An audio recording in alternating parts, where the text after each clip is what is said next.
Hermes draw near, and to my prayer incline, in arts gymnastic and in fraud divine. Dire weapon of the tongue which men revere, be present, Hermes, in thy supplant here.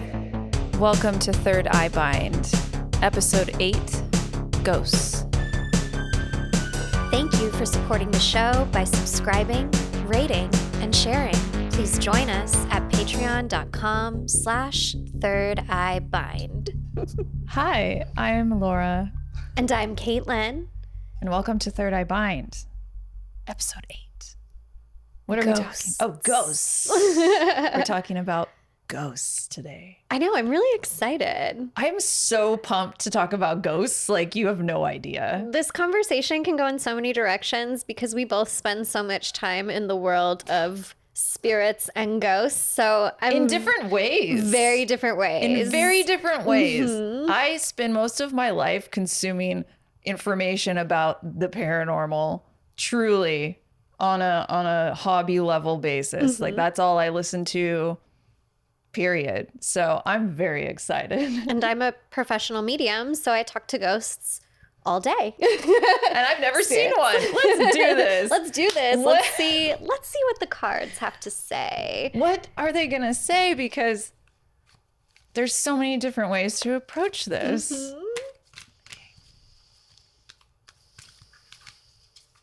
Think ghosty thoughts. Ooh, that's it. Cut the deck. Okay.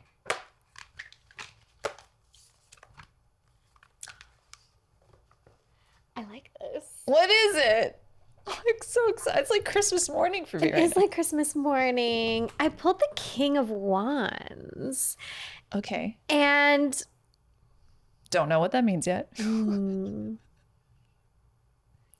order to approach the realm of spirits in reverence, you must have some sort of understanding. You must have some sort of understanding, some sort of foundation, some sort of education, whether it is self-learned, or it is passed on to you by those who came before.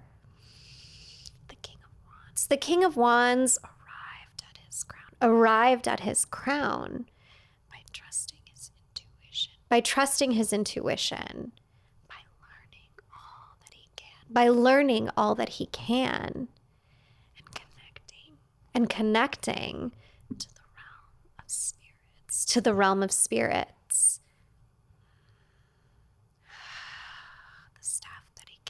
The staff that he carries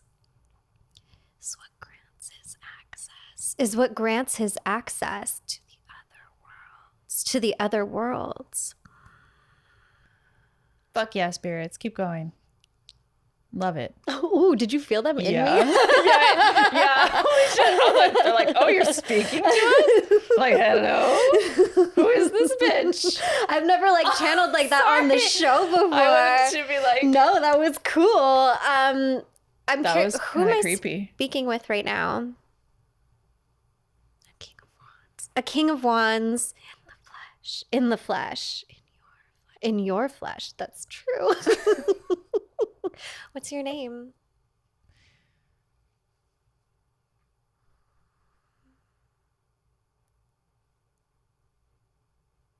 Do you want a pen? They call themselves Job. Like from Arrested Development? They said from the Bible. I just kidding. I am a guide who is attached to the land. I have walked across the earth where you sit for many lifetimes, and I have been the bridge, the guide who connects the living to the dead. Thank you for your service and welcome to the podcast. You're welcome. Welcome to this altar. Happy to be here. Thank you for having me. You're our first guest. And remember, los espíritus Ooh, you said with the spirits, don't play. Be respectful. And they will be of service to you. Mm-hmm. He's gone. Yes, Job. I think that's a beautiful place to start. To talk about. Didn't expect that. Hey, it's the ghost episode. Anything can happen. I would have worn white. It's all colorful. I come from a spiritual tradition in which we, from our African ancestors, inherited the practice of wearing white when we are in trance or we are in channel, because it keeps our channel very clear, very sanctified. And that's why I said that just now. But I didn't expect to... That was our first guest. To show you some things today. You got to see some shit. You got to see some shit. I felt that. You were like, I've never seen a ghost. And they were like, don't mind if I do. They're like, hello. See one through your friend. It's always weird when they like make eye contact, but my eyes are closed. They're all, hello. That was awesome, because what I was thinking about, and what I think about a lot in terms with ghosts, spirits, is to approach them with respect. I truly was like, that's what I want to talk about today. And when you got that card pull too, just getting that direction was very affirming. Because how do you approach a spirit? There's so many different ways that people approach spirits.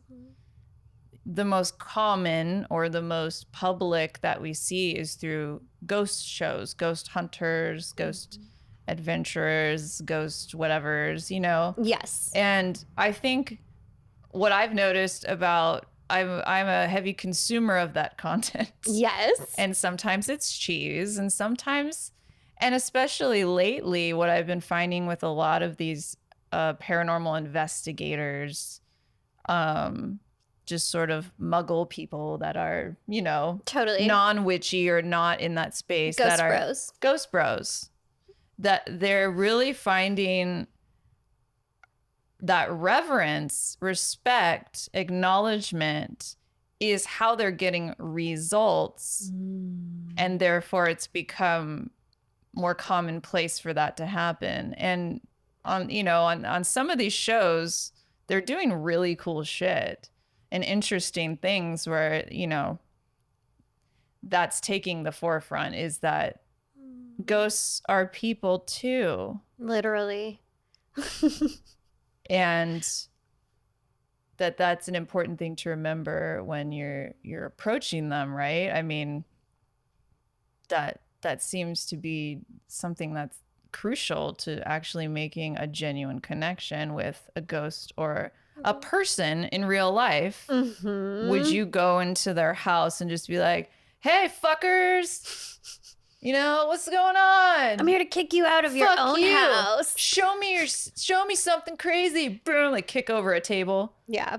No, you would come in, maybe bring a gift. Maybe say, may I please sit down? May I be in your space? Right. And it's just this sort of, you don't want to provoke someone or provoke a spirit. Especially that which you cannot see. Yeah.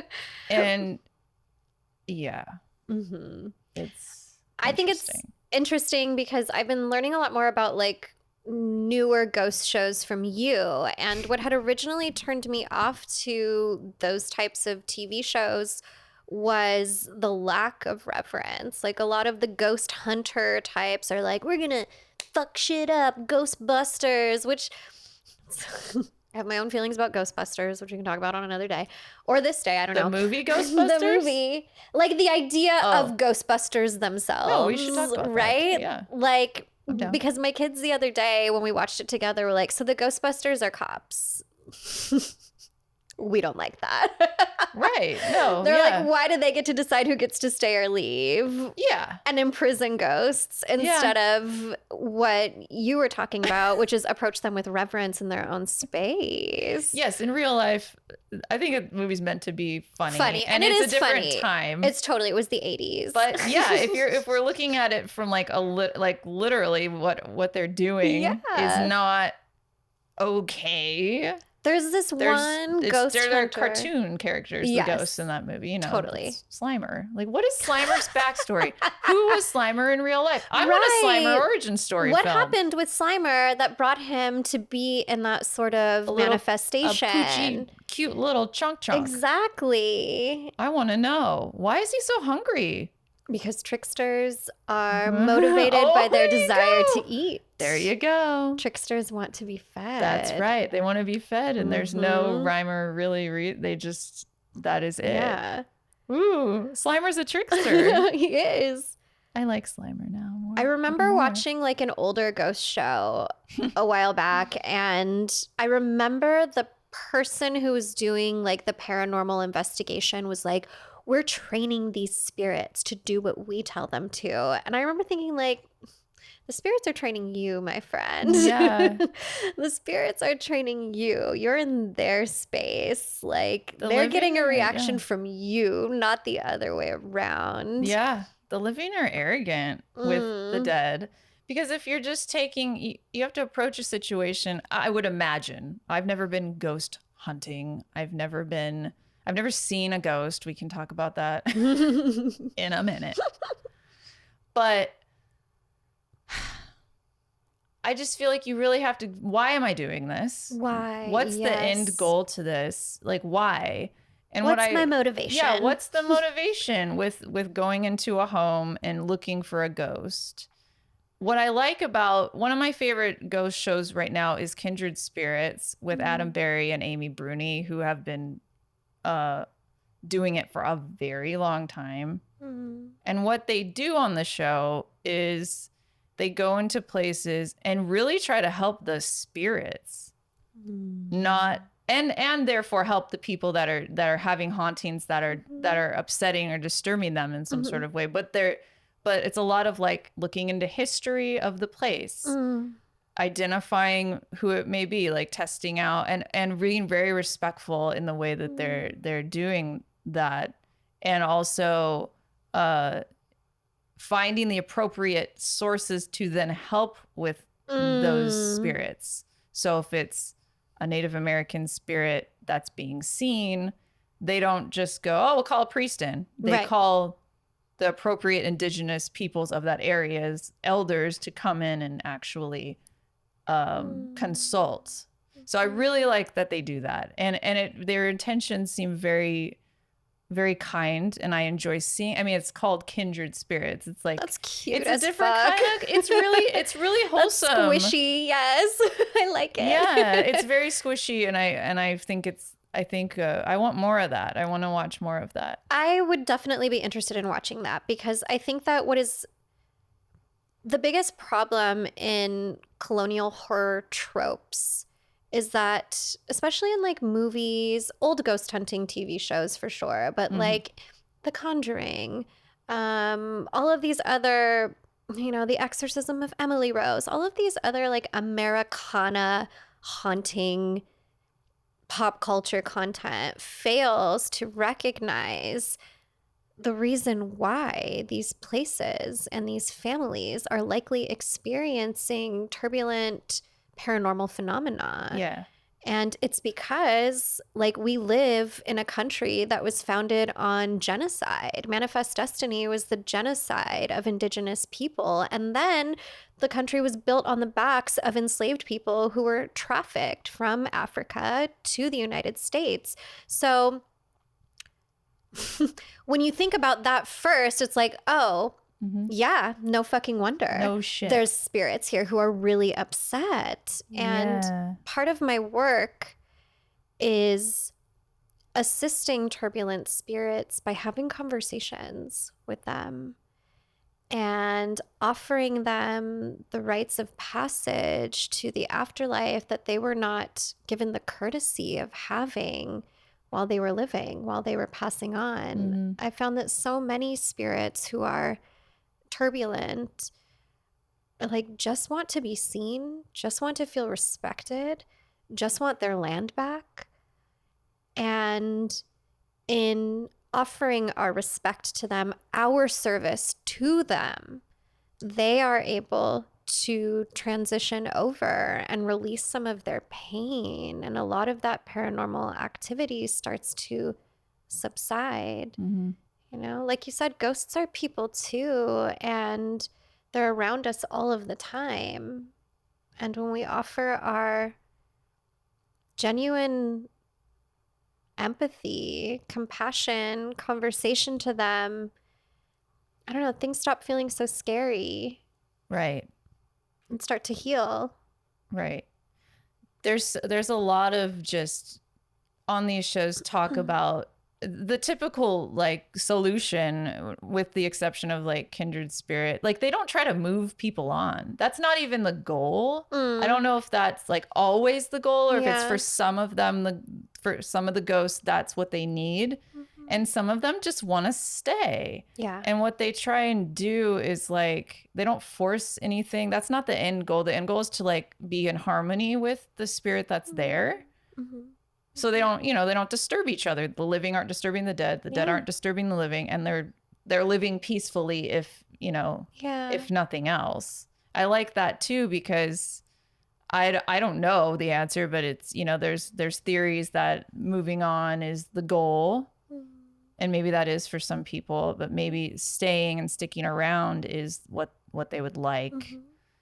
So they sort of, and a lot of the time, like the solutions, like let's say their grave was covered by a bunch of shit, like a pile of trash, let's say in the backyard, and they didn't even know it was there. So when they go and they're like, oh, let's clean it up and make, it's really cute. Let's make a nice garden around the memorial. And then the activity stops. You know what I mean? Like, it's just like these little things. The littlest things can make such a big difference when you're dead. Absolutely. The attention, the letting your voice be heard. What would you want if you were dead? If you were, if you passed in a very tragic, quick way, I'd probably need to be like, I need to talk about this. Yes. And to offer that. I just think it's so good what they're doing with that show, and just it's influencing the rest of the space. And I talk about that, the shows, because that's what people see. So that's what people, as pop culture, you know. That's where people learn about what ghosts are. Yeah. Absolutely. Yeah. So it's very interesting how they sort of appease the spirits. I think it's true though. Like, not every ghost needs or desires to cross over, and really things have to happen in the spirit realm, just as in the realm of the living, with enthusiastic consent.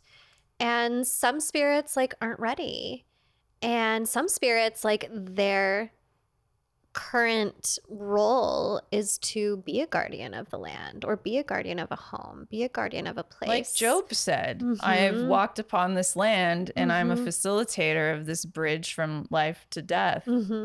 What's up? You know, he's like, this is my work. So let me jump in here just and be like, in. hey, there's like what we just did is offering. You're literally a vessel for that. Like, that's very cool and strange, quite frankly. And you know, it's not like Long Island media. Oh God. Yeah. That's a whole nother episode.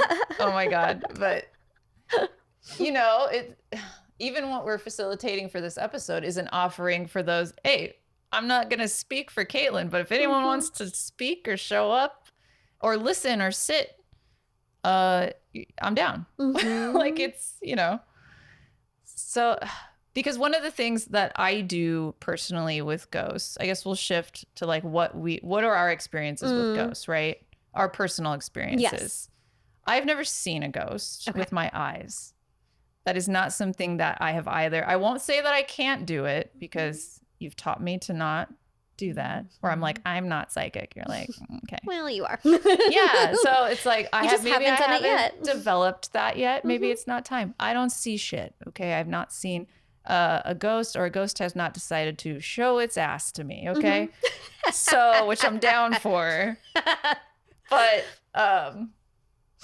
I can feel energies, and I've been taken over by an energy before in a space. And I will share that story if you'd like to hear about it. I think I've told you, but I will tell the audience because it's kind of interesting. So I was filming a short film with others at a place called Linda Vista Hospital here in Los Angeles. I believe it's closed now. Or, oh, you know what? I think it might have been turned into like a residential center now. I don't know, but it was a hospital where it was around and active a lot in the 80s. There was a lot of gang, drug, it's in East LA. A lot of that kind of like police brutality, like a lot of things like that went down. A lot of gang shootings, like a lot of male anger. A lot of male anger. And it was creepy as fuck. And I'm sure those of you, some of you guys that are listening have been there or heard of it or watched it on. They filmed a lot of stuff there. But we were filming there, and clearly it was very creepy, very active. But most of what I was feeling was a lot of just. It was near the end of the day. I'd been in the space for a long time. And so you're kind of tired. I was very tired. And I started to get very frustrated. And I started saying things I will not repeat that were very hateful and very out of character for me. Yeah. And very abrupt and very weird. And I got very angry, and I had to leave the space. Something was trying to channel itself through me. And this is somewhere someone has this documented. But I hope it never comes to light because it's very creepy. But yeah, there was another paranormal investigator that was there. I forgot why, but he was following me around with a camera, which pissed me off even more. And, followed me outside to get, because they want to know, like, whatever. Yeah. The experience. I was just having a very strange experience. So, and then I eventually felt better and went back in. But for those, like, it was just very weird. So that did happen.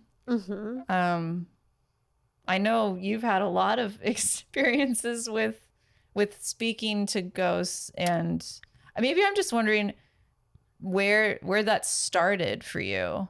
I guess birth. You're like birth every second of every day. Never not surrounded by spirits. I grew up in a spiritual tradition in which channeling spirits was the norm, and talking about seeing spirits was normal. My grandparents are very, very clairvoyant. They see spirits, especially my abuelo. Like, he sees spirits all of the time and tells me about it. I personally see them more in my mind's eye, and like you, I am very clairsentient. I can feel the energies. I can feel their presence. And then I'm also I don't know what like the term would be outside of our practice, but we call it being mounted by spirits. It's basically possession. It's what you got to see as I pulled a tarot card. But the spirits take over my vessel, and I kind of get tucked away, and they move my body, move my face, use my voice. Sometimes my voice shifts. And when I was a baby, the story goes that Delia, who was pretty much like our family godmother, told my mother, like, this kid's a medium. And then I was given a spirit doll who's still with me. When I was 4, my mom said that I ran in the house one day and started screaming, Tata Dios, afuera, afuera. So I was saying, like, I saw Jesus outside. I was telling my mom I saw Jesus outside. I don't remember this, but apparently that's what happened. So, like, I've been seeing spirits since I was a child. I used to witness a lot of strange paranormal activity when I was little. I used to wake up in the middle of the night and feel really oppressive entities, low vibrational, kind of scary stuff when I was tiny. And it's because little ones are just more sensitive to the different realms. And I try to be really conscious of my experience when my kids like don't want to go to sleep and they're like, we're scared, we feel something. And I try to take them seriously, and I'll give them a little cleansing, cleanse their room, then send them back to bed. But this is something that's just always been a part of my life. Even my mom is very clairvoyant. She sees spirits all the time, especially when she was working in the ICU and she was dealing with a lot of death, constantly dealing with death. She would see death come in and go into the different rooms, and then the patient would be gone. But what struck me about what you were saying is that it was the end of the day and you were tired. Yeah, and hungry. And hungry. Laura was hungry. Yes. Angry, if you will. But that's not why I said those things. There are so many turbulent spirits who truly are looking for affection, compassion, assistance, recognition. But there are also entities that don't want help. There are entities that feed off of anger, that feed off of fear. And those types of entities tend to attach themselves to us when our defenses are down, when we're sick, when we're tired, when we're going through a hard time, when we're feeling depressed. And a lot of indigenous traditions, when we treat things like depression, we have to treat them from a holistic way. And holistic includes the spirit realm. We recognize that like you might be depressed, but there's also like a spiritual attachment that comes with this. And a lot of my work is based in that, in releasing the spiritual. Like, I'm not a therapist, I can't help you with that, but I can assist in releasing any sort of turbulent spiritual attachments that may have found you, because there are also ghosts that aren't human. Right. That are floating around this earth. I wanted to bring that up too. And who really wish they were, because who wouldn't want to be a human? Humans are beautiful. Humans get to experience pleasure. That's the whole point of being born in the flesh. And those are tricky in not the fun Hermes kind of way. Mm-hmm. Those are tricky in like we lose ourselves kind of way. Right. Are those what a lot of people would call those demons? Mm-hmm. Because I hear that a lot in, what I listen to, and it's that's out of the default for a negative experience with the spirit. They'll be like, oh, it's a demon. Oh, that's a demon. And I'm like, is it though? Or is it just an earthbound spirit that's upset with you?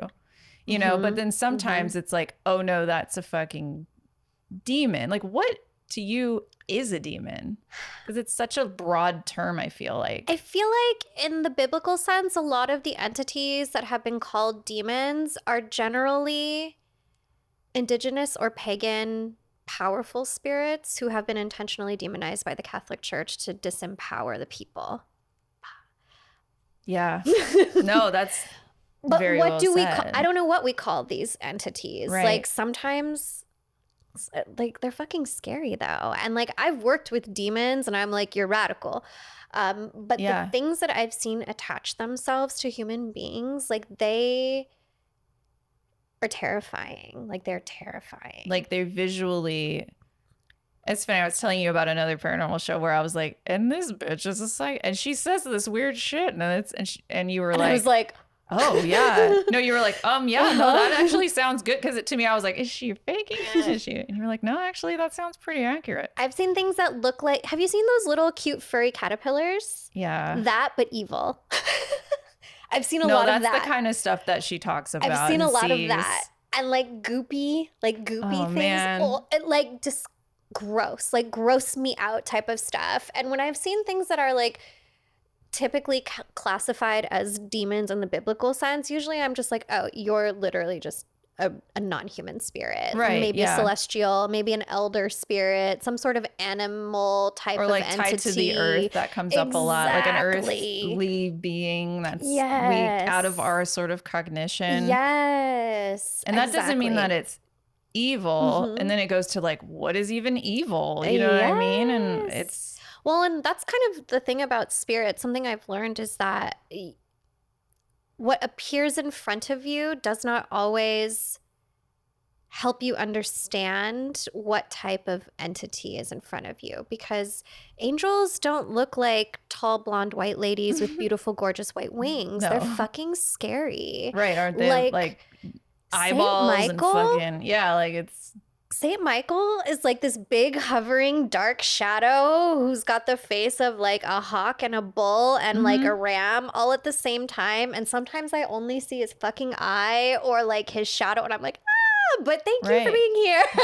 right. Like who says they need to look in our image, you know? And it comes up a lot too, where people will see a shadow person. That comes up all the fucking. I'm so Yes. fucking sick about hearing The about shadow shadow people. people. I could punch a wall because I listen to way too much people telling their own ghost stories. And whenever this is where I'm at. Whenever someone goes, and then I saw a shadow person, I'm like, skip. I already know what's going to happen. Yes. I've heard this 1,000 times, but I will tell you, that is the most common element of a haunting I have ever heard is I saw a shadow person. There was a shadow person. And then there was a shadow person. And they darted. And I was like, I'm just so bored with it that I'm Could like, be anything. I Like, want a to hear more shadow about can the be scary goopy anything. monsters because Oh I'm my God. bored. So but like, a lot of the times they like hide in people's faucets and drains. That's where we literally did it this morning. I my had drain's clogged. Yes. Like, so I With have my hair though. I'm going to ask if I'm allowed to talk about her. Okay. You may. Okay. So I have Thank you. a spirit guide named Felicita, and like, this is her jam. This is what she does. She does spiritual healing and she releases attachments. And just this morning, she like pushed her sleeves up and stuck her arm down a bathroom drain and pulled out this like squirmy, wormy, I was like, ugh, like puking up fucking ectoplasm while she was doing it because it was disgusting out of the drain. And my client was like, oh my God, my headache's gone. Oh, like you were I was like, in your own home or in your client's home? In her, so Okay, got it. Felicita will go to wherever my client is, since we do all virtual now. And she like describes, I'm basically narrating for her as she does it. And she like went into my client's home and stuck her hand down the bathroom drain. We've pulled stuff out of people's kitchen sinks. They hide in the weirdest places, in the toilet. And you know, what's funny is that I've been getting a lot of reminders to tell people, like, make sure you close the lid on your toilet. Oh, Make sure you close the lid on your toilet. I never do that. Because it's these spaces that are typically kind of dirty, that low vibrational entities There's one in that shower. In there. are able to hide. That's why I pee in your house. You peed in there one time. And One you know time. what was funny? Earlier I went in there, I was like, kind of like poop in here. And then I sprayed it. And for those of you listening, we recorded in my husband's studio and there's a little like bathroom area. But it was funny because when I was in there, I was like, it's funny how you never use the shower in here. And then you're like, he was like, why would I? And you know, why would I do that? And I was like, yeah, it's kind of creepy and dirty. And I just, every time I go in there, I'm just like, this needs to be cleaned. And to me, in my gut is like, I want to clean it. Like I want to clean it with cleaner and With like holy water. yeah, but it legit like kind of scares me. Like I wouldn't even want it. But when you saw, I was in my mind's eye, I was like, there's like weird shit in there. Like those spaces where it's like, and that's where like cleansing, literally cleaning your house is so important. Cleaning your house is spiritual cleansing. It is. And also like in places where, you know, this is 2022. What year is it? 2022. We're all fucking busy in the grind of capitalism, trying to survive. We get a few hours to ourselves every night if we're working for someone else. And if we're working for ourselves, we're working 24/7. But Yeah. like you can't always clean up every mess, right? And that's why having like talismans in the restroom or wherever you keep your laundry pile, little psalms that you post up, or other, if your tradition aligns with posting, you know, an evil eye, that type of thing. Having these little blessed tools and talismans over spaces that just get dirty, that you don't have time to always keep perfectly clean, is really helpful. But lately, like, closing the toilet lid has been coming up a lot for people. Like, make sure you close the lid. Make sure you close the lid. Not just men. Mm-hmm. Close that lid. Close that lid. Whoever pees standing up, close the lid.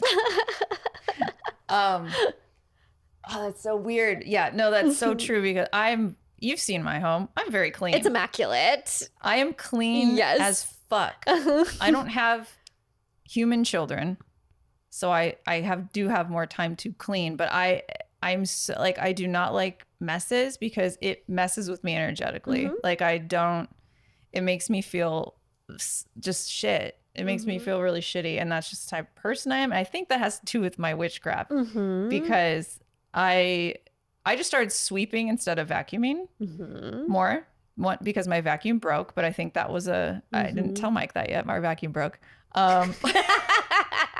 It doesn't work right now, and I don't know why. Nothing is stuck in it. Because you're supposed to sweep. Exactly. Nothing is stuck in it. I just plugged it in. I was cleaning. I plugged it in, and it stopped working. So I've been sweeping more.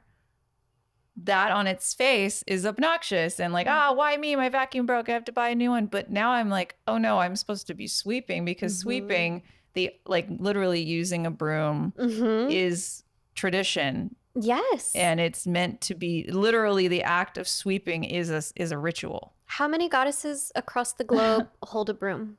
A lot. A lot. Lot. Even this morning, my guide, before she did the healing work on the client, when she was doing the house, when she was done pulling all the squirmy wormies out of the drain, she grabbed her broom and she sweeped the entire house and was like sweeping out the front door, and then she washed the front door. Right. Yeah. Washing the walls is something I've been wanting to do for a really long time. It's a good spiritual practice. And I've done in increments, but it's a big job. And I've thought about like paying somebody to do it, but then I'm like, I could. But something else that's helpful is using branches. You can use something in your garden, because you already have relationship with those plants, and dipping them into any sort of spiritual water that you put together. It can be water with, Florida water or whatever your tradition calls for, and you dip the branches into the water and you bang them against the walls. So like Clorox. I'm just kidding. Yeah, it could be. Just watch your eyeballs. Wear some protective eye coverings. If you're using I'm bleach. there with. I grew up with the fucking bleach and the powder bleach. I have some powder bleach. But banging the walls with the leaves will have the same effect as doing the washing of the walls, and it's just a little bit easier to manage. I think. Yeah, that's a good tip. That is a good tip, because I want to just like hose it down, but I can't, because I'm in the house. Yeah, and all my stuff. You have so much pretty stuff. I have so much shit. I have to take a lot of stuff down. No, it's perfect. Your house is an altar. No, I was just gonna say I have so many little altars everywhere. Yeah. That's like a tip I have, because I have a toilet altar. You do. Like, I have a bathroom altar to Aphrodite and Venus. I have like a lot of. Your bathroom is so delightful too. Like, you can feel it. Yeah, like, it's very. Did you open the cabinet? Oh my god. No, I should have. You gotta open the cabinet next time you're in there. I painted the inside of it, and it's cute. I saw the TikTok. You inspired me. It says goddess vibes on the inside. It's cheesy, but it's cute. Yeah. Yeah, like it works. It is like, I love finding interesting places and ways to make altars. I'm very into altars. Okay. And yeah, they're just everywhere in my home. But that's what keeps your home protected. It does.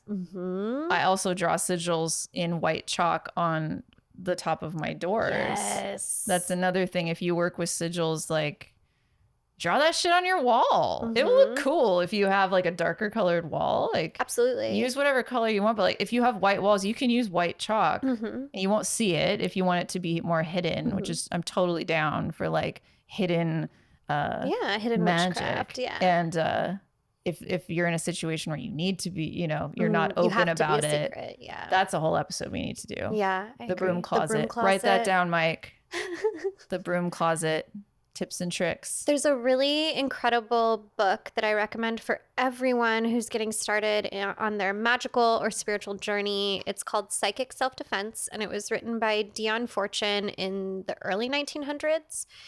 And one of the things that one of his teachers does is draw pentagrams in front of rooms. There's like a person who's astral projecting, and actually it's a living person who's haunting the other living people in the house because she's astral projecting while she's sleeping. The things she's refusing to talk about while she's awake are haunting the other people in the house while she's asleep. It's a wild time. Definitely read it. 12 out of 12. I get that. Ghosts aren't just the dead, but they draw the sigils in water. He just dips his finger in water and draws a pentagram outside of the door with the arrow pointing in so that she stays inside of her room at night. And inside of their bedrooms, they draw it with the point pointing out so she can't come in at night. I also just got use ash from your burned herbs. Yes. Like Ash Wednesday. I got like a visual of like ash. Like that, but like on your wall. Like you can burn something in ritual and then use the ash to draw. Definitely save your ash, save your incense, and save your ash. Save your ash. I love what you said, that spirits, like ghosts aren't, and hauntings aren't just for dead, like are just dead people. That living people can also haunt you. Absolutely. I'd rather have a traditional ghost haunting than a living person haunting me, truly. Yeah, honestly, like that chapter is wild. Once like the woman who's haunting the rest of the house kind of like snaps while she's awake and she starts chasing Dion Fortune around with a knife. It's a wild time. But anyway, it's got a happy ending. But I highly recommend because it teaches so much about the different types of spiritual experiences you can have with ghosts. And like ghosts really are memories. They are memories that are stuck on a loop, especially the ones that are considered hauntings. Like residual hauntings. That's what I was going to bring up too, is in the paranormal space, there's sort of, they've come up with categories through trial and error of like, is this a residual haunting where it is that experience played on a loop? Or is this a intelligent haunting where it's like the difference between the two is pretty important to figure out. Yeah, I buy into that. I like those categories. I think that's really smart. Yeah. Absolutely. Because you approach them in different ways for sure. Right. Because it's the whole trope of, you know, there's a woman in white and she's cascading down the stairs and then I see it every night. I see this ghostly apparition doing the same thing over like Blythe and over. Manor. Blythe Manor. Yeah. Or versus, you know, an intelligent haunting that switches shit up and like as trying to communicate with you different ways. And it's so cool. I wish something would haunt me, but a nice thing, please. Don't say only. But a nice thing, please. She only. doesn't mean it. I'm just kidding. I'm just Where's kidding. our spells, Laura? I know. It was JK though. It was JK. I don't see anything. You're funny. That's a good thing. I know. Yeah, that's the thing is like why I shouldn't be bored. I don't think I would like it if I saw anything. And I think for me, like I don't even go to like Halloween horror nights. Like that's not a thing I enjoy. I'm too sensitive. I am too sensitive. And truly, I don't think I would. I don't know. I mean, I don't know though. I've been in a weird space lately with death where I'm like, we talked about it in the first episode where I'm like, I'm not afraid anymore. Yeah. But that doesn't mean I need to say, let's invite everything. Halloween Horror Nights freaks me out. I know better than to invite everything in. I'm joking. But it's just, it's interesting. And I think maybe if it did happen to me, I wouldn't be as interested in it. I think I'm just curious. Yeah. And it's fascinating to me because I do believe in ghosts and I do interact with them, but just not in such a perceptive way like you do. I just don't. And that doesn't mean that I can't or I won't. I just don't. Yeah. I typically don't see spirits unless they are like not of my spirits. the crew of the dead and otherworldly that I roll with, usually if I'm seeing a spirit, it's like I know something's up. Or I usually see spirits when I travel through spaces where something tragic happened. Right. Yeah. You know, and like you're on road trips and all of a sudden you get the the shiver and you look in your side view mirror and you're like, that's a ghost. Right. Yeah. So, I mean, that's the classic, like the Queen Mary or whatever, which I've never been to, but I went there because I sold 500 boxes of Girl Scout cookies, and that was our prize. We got to go have was lunch it on the fun Queen for Mary. you? Was it a good time? Personally, I hated it. Was it just a lot? I was excited that I sold all those cookies and got to participate in the party, but like the ghost tour itself was hokey. It was everything else that I was like, this is stressful. The pool room, I did not like that. It's just I try to stay away from any places that are known haunts. Unless like the ghosts ask me to be there and be of assistance. It's just, I don't, the end of the Haunted Mansion where they're like, and now a ghost follows you home. That used to terrify me when I was a child because I was like, that shit can happen. That can happen. Yeah, you have such a vivid experience with them. And I'm like, ooh. I'm like, yeah. Places like that fascinate me. And I don't, what's the, God, I'm so dumb. I should know this. What is the term when you can feel objects' energy and like you can, like, I know what you mean. Yeah, I don't know the term. I can't remember what it's called. There's like a name for it, but I have that. Yeah. And I love thrift stores. Yeah. I love them. I get like the weirdest high off of thrift stores because it's just, I'm a kid in a candy store. Like these are a lot of my things that, and some people say that that's not good to buy things secondhand because you don't know what's attached to it. But I actually can tell if something is meant for me or not. And I can tell if something is mad creepy or not. And I go, oh, I don't like that's energy, but like all the things I have are like good for me. And it's really fun to like, I can just feel like where it's been and what it's been used for and like who's owned it. And like, maybe those are my little ghosts. Maybe that in that way I have, a little menagerie of like friends. It sounds so dumb, but it's like, well, like everything has a spirit. Yeah, so absolutely. I really like inanimate object spirits. I'm very into that. Me too. Yeah. And it's like, objects want to be taken care of and displayed and given a nice little space. And a lot of these things are on my altars. That's, yeah. This is reminding me of, in Espiritismo, we equipped our spirits by putting objects on the altar. So like if you're a card reader, then you absolutely have a guide who's a card reader. So you leave a deck on the altar for them so they can read cards, and it helps you be stronger in your practice too. If you have a guardian, you leave them a knife to protect you with. Yeah.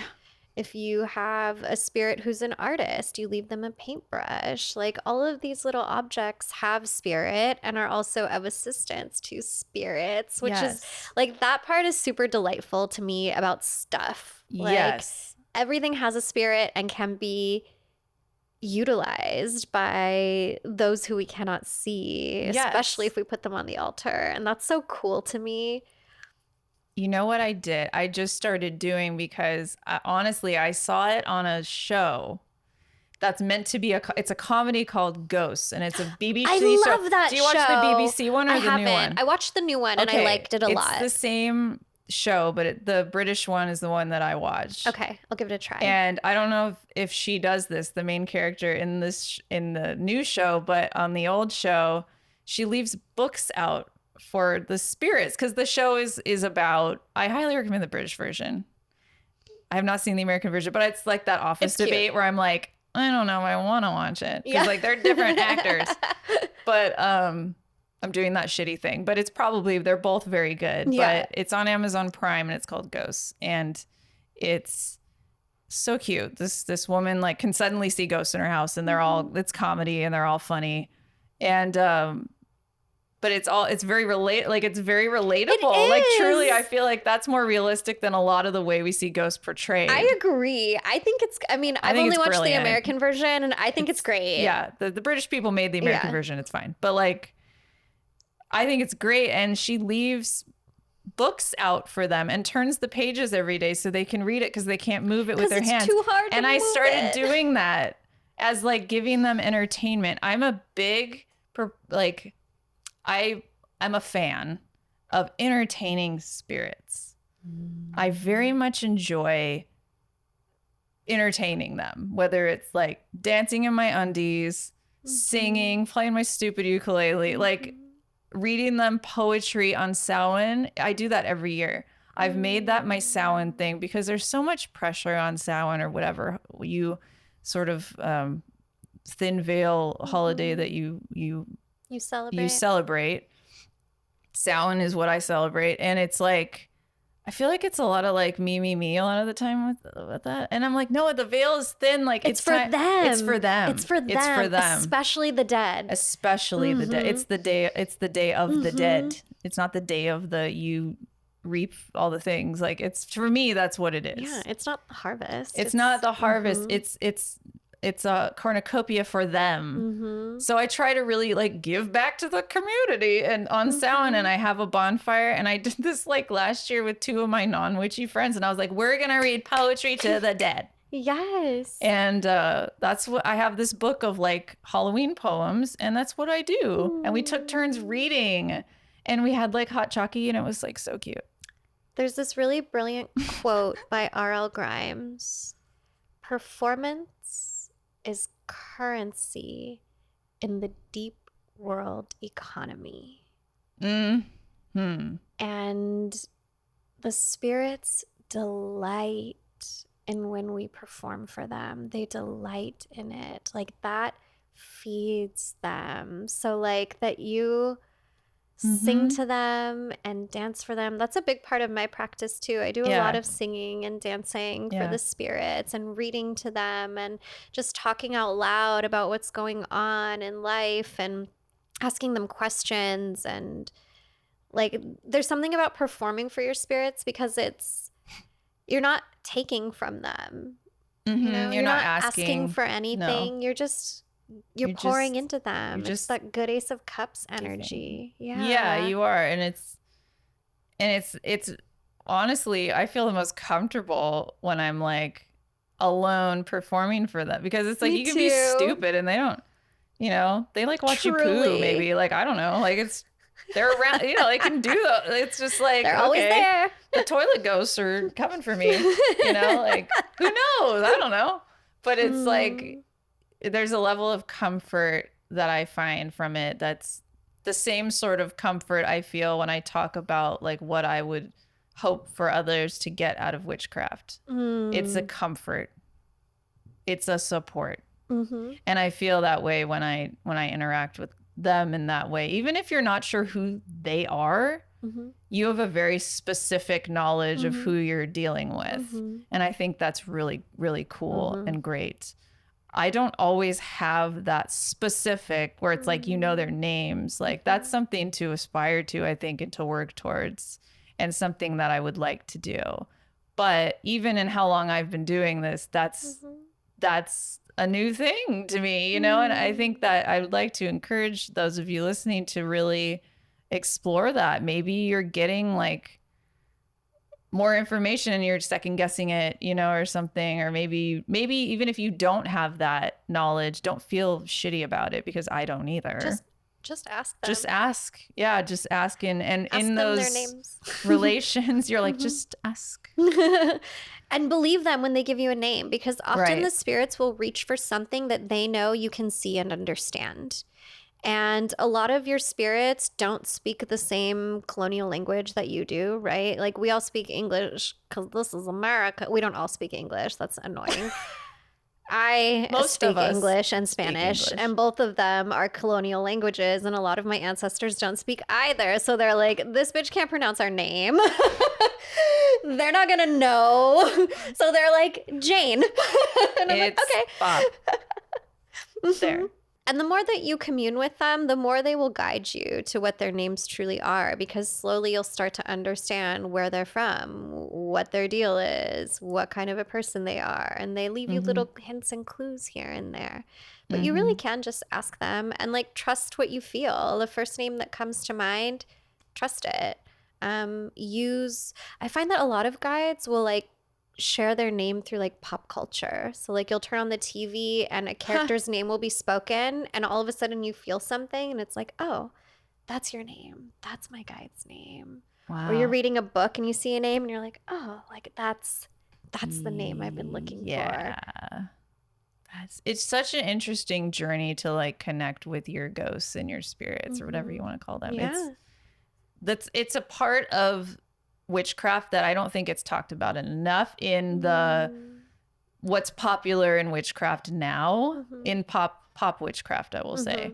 That doesn't get witchcraft. that doesn't get it doesn't get talked about, or the importance of that isn't the importance that I to get a little off topic that I'm seeing is like what's the word? Visuals, like you know what I'm the word aesthetics. Yeah. Yes, thank you. That's the word. Aesthetics is sort of the. Or like I What's see in lots here? of spirit references on Witch Talk that are like, don't mess with me because my spirits will come get, like, it's always baneful. It's always It's always sad. they're gonna come get you, and it's just like It's cute, but also like a little shallow. it's a little shallow. And also I feel like you're missing the best part, which is communion, which is pouring into them, which helps you understand how to love on yourself. Yeah. When you are of service to your spirits, they are quite literally reparenting you and teaching you how to love and care for your human body, your human self. And that part is like amazing, because I think so many of us need reparenting at this point. Hi. A lot of our parents were ill-equipped because their parents were ill-equipped. Right. And by being of service to the spirits, we really learn how to like be of service to ourselves as human beings and be of service to others as human beings. I'm getting spirit candy. You have family, even if you have none. Okay. You have family, even if you have none. That's true. We are here. That's really it. That just popped in my head. So many of us are lonely, and when you realize, God, do I have abandonment issues right? over here? And that was such like, even if you're alone, you're not. It's like no one is alone. You're not alone. From fucking Into the Woods. Yes. Time. Into the Woods is brilliant. We can talk about it all day. But yeah. No one is alone. That's I just got chills. That's such a comforting thought. It really is. And as scary as people make ghosts out to be on TV, some of those shows, and demonic, and oh no, a plate moved and it's a poltergeist and it's you're manifesting. Oh no. It's like some spirit who's like, oh, sorry. They're like, shit, sorry. They were just trying to like get through. You're like, sorry. Sorry, I just didn't mean to do that.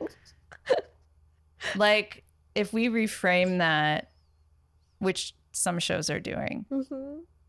That's why Ghost is such a good show. Yes. That's why Ghost is a good show. It's about living in communion with spirit. Truly, in a very comical, down-to-earth, relatable, honestly, it's like normalizing it. Way. And I was going to ask you if you'd seen that show and what you thought about it, because I watched it with my kids because I thought it was so good. It's so cute. Yeah. It's something you can watch with your kids. Yeah. It's not like a super raunchy show or anything. It's very like wholesome. ABC or something. I don't know. Wholesome. It's really cute. I highly recommend. I agree, because I think that is a more realistic, what's the word I'm looking for? A more realistic interpretation, I guess, of what living in communion with spirit is like. It's like you have all these ghosty friends who are around you, and everybody's got a different personality, and everybody has different needs. And you do things, hang out. And you learn to be a family together. Yeah. And then like her partner doesn't see them. So It's so funny. You know, it's only the wife, and then like her husband like doesn't see them. So there's that dynamic too. It's so good. You have to watch it. So It's cute, hilarious. Right? So yeah, yeah. Do you think it's time for spirit Yeah, candy? I do. Okay. I feel like my spirit candy was You what said I it. just said. It came early. Oh, mine just come early. Okay, that's what she said. But my spirit candy came early. Be like that sometimes. That's classic Laura. Okay, it's just when it's time, it's time. When it's not, we're out. Like that's it. Let's see what I have. Spirit candy. Channeled messages from our spirit guides. So this particular spirit candy comes from one of my guides, Lily. And Hi, Lily. Lily, I love Lily.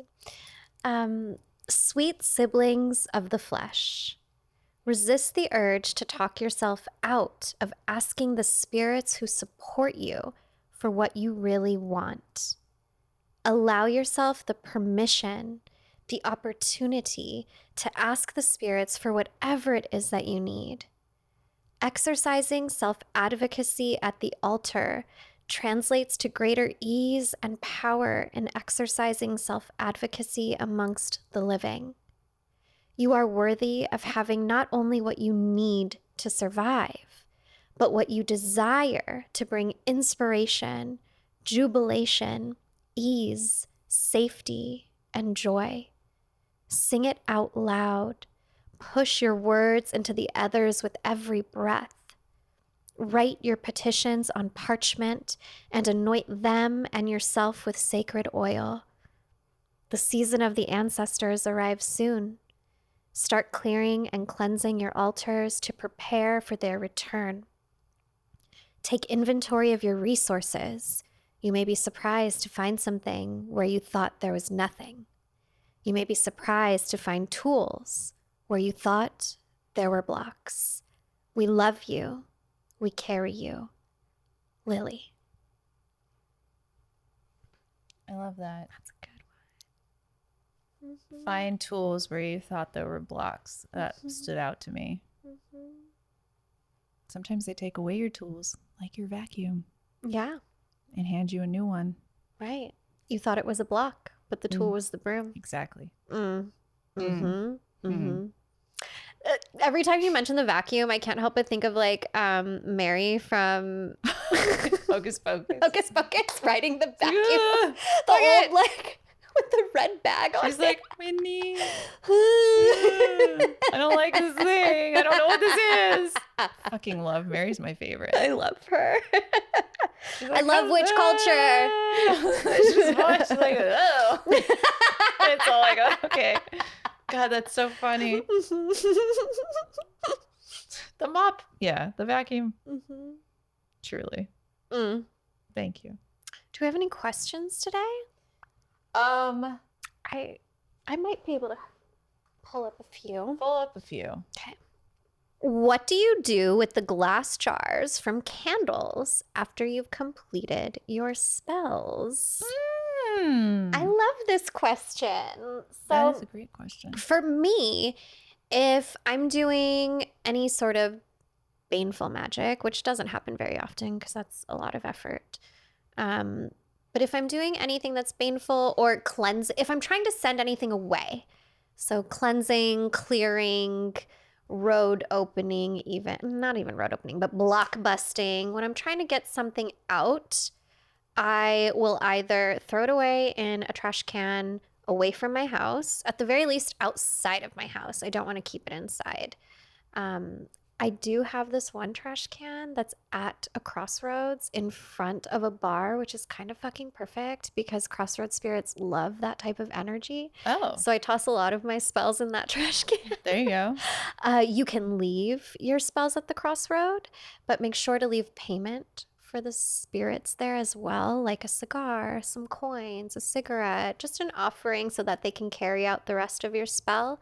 If you're privileged to live near your buried dead, you can leave them at their graves, again, with an offering, coins, coffee, a little bread, something to pay them to carry out the rest of the spell for you. If it's like happier magic, like money drawing, luck, fortune, whatever, then sometimes I'll repurpose them for like, what's it called when you propagating? I'll use them for propagating plants, or as a vase for flowers that I put on the altar. Yeah, I was gonna say propagating for the plants, and I totally agree with what you said about baneful magic. Like, you don't really want that. You don't want to keep near it. you. Yeah. You can even break it.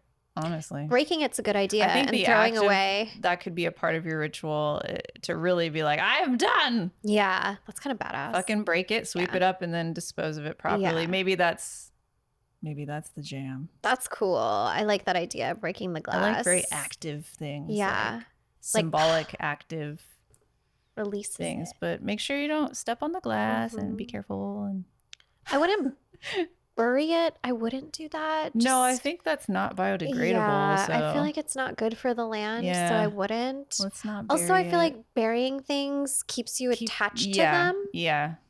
you know? I'm not saying don't bury anything. Like, there might be a time when you need to bury some stuff. Yeah. No judgment. Like fertility spells, burying things is sort Right, of 'cause it's a seed. depositing the seed, like Yeah. old school pagan egg spells, which Yes. is where Easter came from. But we can talk about that another episode. That's a good episode. Yeah, sorry, that's fine. Yeah, you can bury, but eggs are biodegradable. Yeah, like that becomes compost. Yeah. Totally. So, Ooh, a compost spell garden. compost spell. Ooh, if you're into composting, maybe use it. I don't know how, but that sounds fun. I like that. Okay, I like that. Mm-hmm. I don't have any questions. Do you have any other questions? That was it. That was it. Okay. Yeah. I thought that was a very good question. Well, thank you. Thank you. And thank you for listening to Third Eye Bind. Be sure to leave us a message on the Third Eye line. Beep, beep, beep, which is our Instagram DM. DM or voice us. message. Leave us a voice message. Hello? I love voice messages. We have a question. Thank you so much for listening. You can follow the podcast at Third Eye Bind Pod on Instagram. There, submit your questions via the Third Eye line by sending us a voice message or text DM. The show is available wherever you listen to podcasts and for you to watch on YouTube. Get early access to episodes and even monthly one-on-one sessions with us by joining our Patreon. Find us at patreon.com/thirdeyebind. Third Eye Bind is produced and edited by Mike Realm. Hosted by Caitlin Grania and Laura Wong. Music by Mike Realm. Set design by Laura Wong. You can find Laura on Instagram at Lady Moon Co. And you can find Caitlin on Instagram at Spirit Garden Tarot.